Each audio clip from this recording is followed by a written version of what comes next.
इस एपिसोड की शुरुआत वहीं से होती है जहां पर पिछला एपिसोड खत्म हुआ था। हम देखते हैं कि काइलजोना और इज़राम बात कर रहे होते हैं।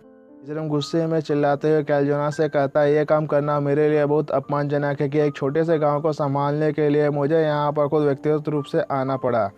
काइलजोना इज़राम से कहती है, मुझे माफ़ कर दीजिए मास्टर इज़राम, मेरी वजह से आपको यह काम करना पड़ रहा है। इसके लिए मुझे मृत्युदंड मिलना चाहिए। काइलजोना की बात सुनने के बाद इज़राम कहता है, यह ठीक है।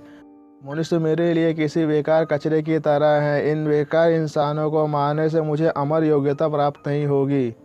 हालांकि उन बेकार इंसानों का स्वाद बहुत अच्छा होता है। कैल्चोना गंभीर होकर मनी मन सोचती है, ये घमंडी छिपकली ना तो किसी के आगे झुकेगी और ना ही किसी इंसानों के आगे। पता नहीं राजा ने इसे अनुबंध पर कैसे हस्ताक्षर करवाया होगा। इतना सोचते ही कैल्चोना इज़राम को शांत कराते हुए कहती है, पवित्र टाइगर इज़राम, कृपया बेचैन ना हो, आपका शिकार यहाँ पर जल्दी ही आ जाएगा। इस पर इज़राम कैल्चोना से कहता है, यह तुम्हारे लिए अच्छा होगा कि तुम मुझे लंबे समय तक इंतजार मत कराओ, क्योंकि मैंने अपने पुराने दोस्त को बहुत लंबे समय से नहीं देखा है। तुम्हारे दुश्मन को मारने के बाद मैं अपने दोस्त को ढूंढने के लिए जाऊंगा। इज़राम की बात सुनने के बाद कैल्चोना कुछ सोचने लगती है। जैसे ही इज़राम कैल्चोना को सोचते हुए देखता है तो कैल्चोना से पूछता है, क्या हुआ? तुम्हें देखने से ऐसा लग रहा है कि तुम मुझसे कुछ कहना चाहती हो।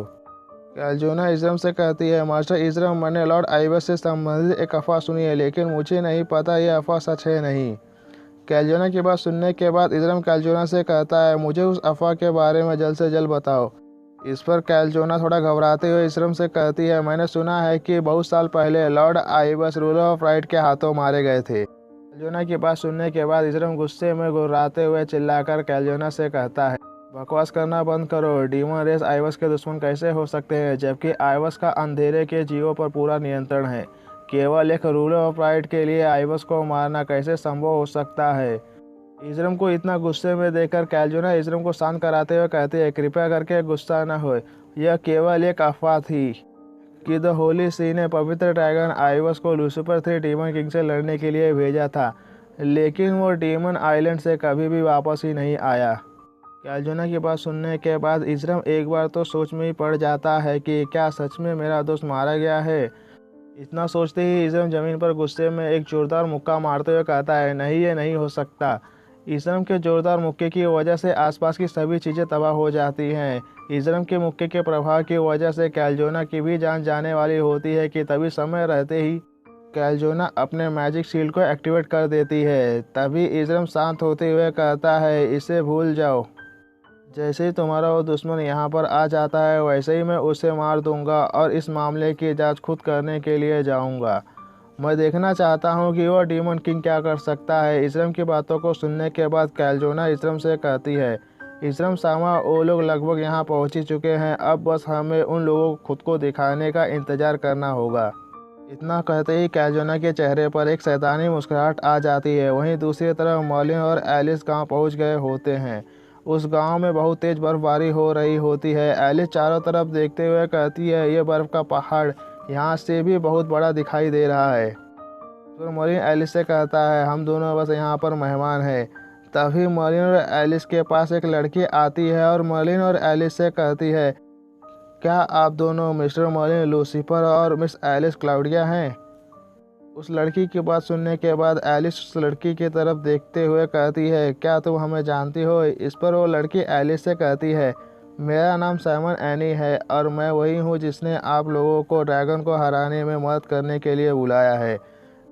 एलिस और एनी बात कर ही रहे होते हैं, तभी एलिस के गधा गाड़ी के पास अचानक एक काली शैतानी आग दिखाई देती है और उस आग से आवाज़ आती है कि सभी चीज़ों पर अब बस मेरा कंट्रोल है। इसके बाद एनी एलिस को गांव ले जाने लगती है। तभी एलिस एनी से पूछती है, मिस एनी, क्या आप मुझे बता सकती हो कि यहाँ पर आखिरकार क्या हुआ जो ये गांव ऐसा हो गया? एलिस के सवाल को सुनने के बाद एनी एलिस से कहती है, ये कुछ समय पहले ही शुरू हुआ था। यह निश्चित रूप से गर्मियों का समय है, लेकिन अचानक बर्फबारी शुरू हो गई। बर्फीले तूफान की वजह से हमें गाँव वालों को पीछे हटना पड़ा और इस बर्फबारी की वजह से पूरा गाँव बर्फ की चादर के नीचे ढक गया, जिस वजह से हमारी फसलें भी खराब हो गईं। पूरा गांव ठंडा होने के बाद अचानक यहाँ पर एक क्रूर ड्रैगन आकाश से उतरा और गांव वालों पर हमला कर दिया। गांव पर हमला करने के बाद उसने गांव में एक बड़ा बर्फ का पहाड़ बना दिया। इस हमले की वजह से कई गांव वाले अपने जानों से हाथ धो बैठे। इसके बाद उस टाइगर ने गांव वालों की जान बख्शने के लिए हर दिन एक लड़की की मांग की।